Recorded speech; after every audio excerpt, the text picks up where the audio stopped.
There are some stories that can never be told. This is one of them.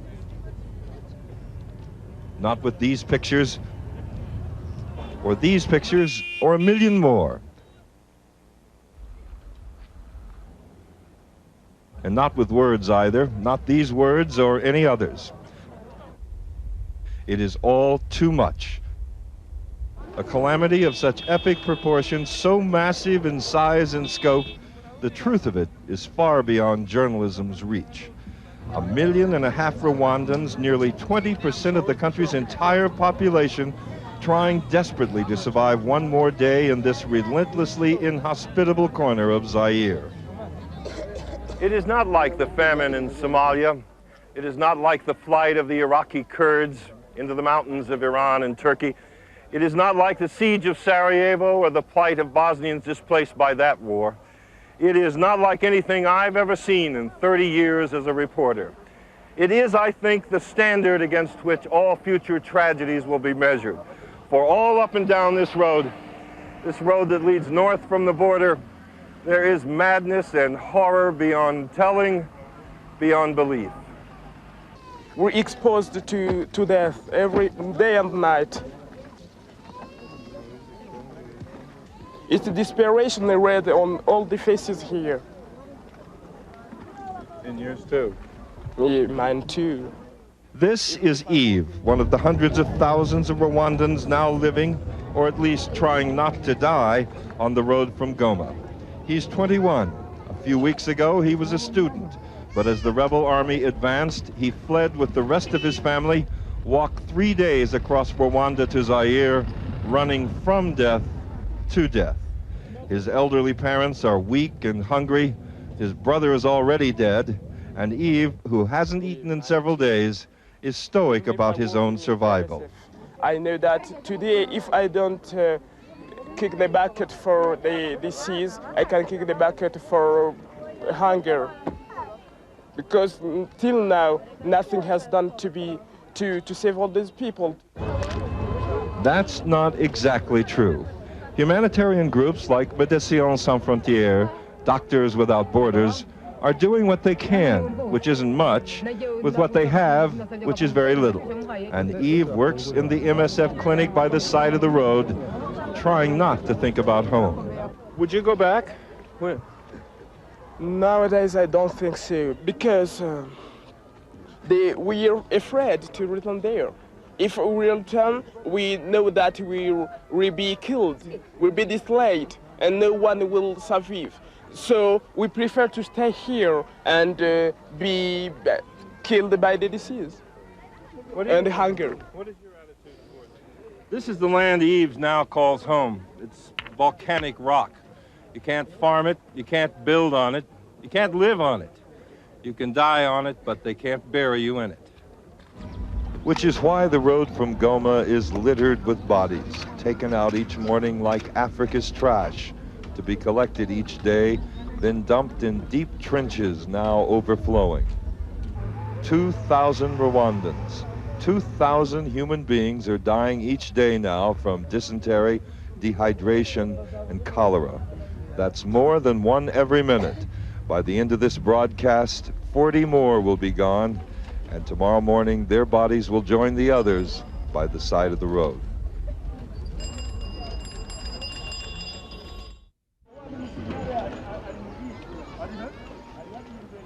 On the road north from the Rwandan border, the smoke rises and holds over the lunar landscape of eastern Zaire, a funeral shroud woven from 1 million campfires.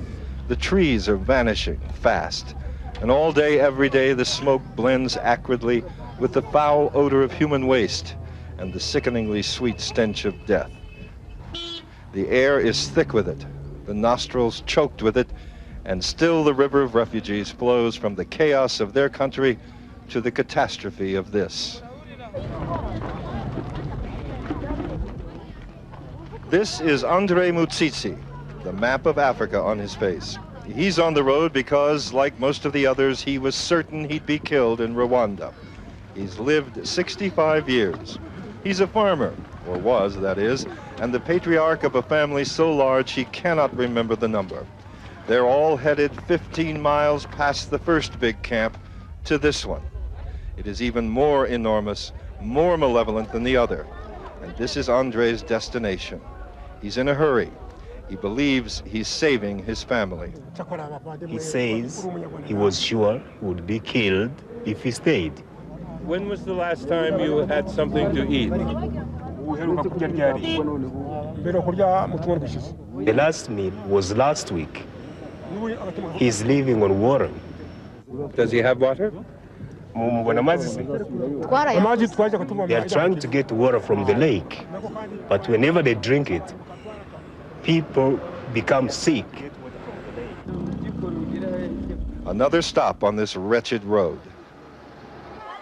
Lake Kivu, cool and inviting, but contaminated now by these multitudes of refugees gathered here like so many vacationers at some island resort. And thousands more trek the road for hours and miles every day to fill their cans and take them back to their families in the camps. They do not know what they've done to the water.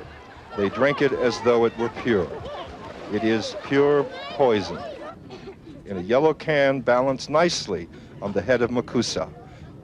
She's 15, and so far, the healthiest member of her large family, which is why it's her job to come to Lake Kivu for the water. Why did you leave Rwanda? There were many bombs falling and they ran away. Do you want to go home?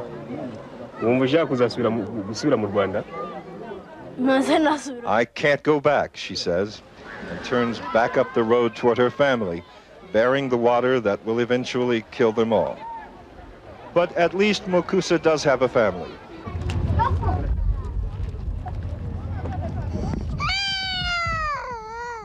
These Rwandan children do not. They're orphans. They have no one. They have nothing except a cracker now and then from a French soldier and a bit of shade for sleeping beneath the soldier's truck. It's only a few feet away from these boys dying in the sun. It might as well be a mile. They can't make it. They won't make it. They're beyond help. This small group of orphans has made it this far down the road and stopped hard by the Goma airport, just a football field away from the help that's trickling in. Though for 15-year-old Sheka and the others, it might as well be on the other side of the world. Sheka, what happened to your father and your mother? They died. When they started shooting, I ran. The others died, and I was safe. The others included not merely his parents, but 6 brothers and 3 sisters as well. All killed, he says, by soldiers of the RPF, the Rwandan Patriotic Front, the new government of his country, mainly Tutsis. Do you know the Tutsis? Yes. Do you like the Tutsis? Yes. Do you have any friends who are Tutsis?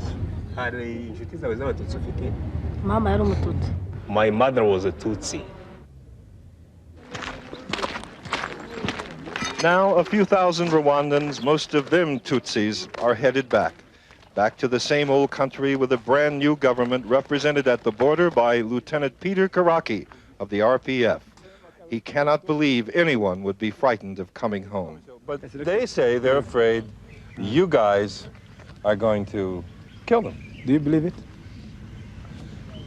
Well, I'm asking the questions here, Peter. No, we are not going to kill anybody. They are very welcome, including those who have committed crime. We are not going to kill anybody. If somebody has committed crime, he's going to be taken to court, an independent court. Otherwise, Rwandans are welcome. We would want them back. Lieutenant Karaki and I joined a group of Rwandans, mostly Tutsis, who had just crossed the border, heading back home to an uncertain future. Are you prepared to feed people as they come through here if you get a large number? We are prepared to share with them the little we have. Which isn't much, but some are coming back, and those who are don't seem to care about food or water or even the threat of death. That's not the problem, in fact, being afraid or not. the problem is to go back because there's no way of living here.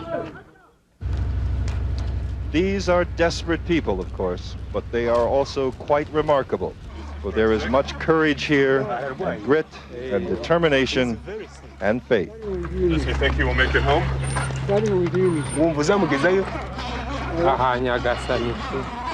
If God helps, he may reach home.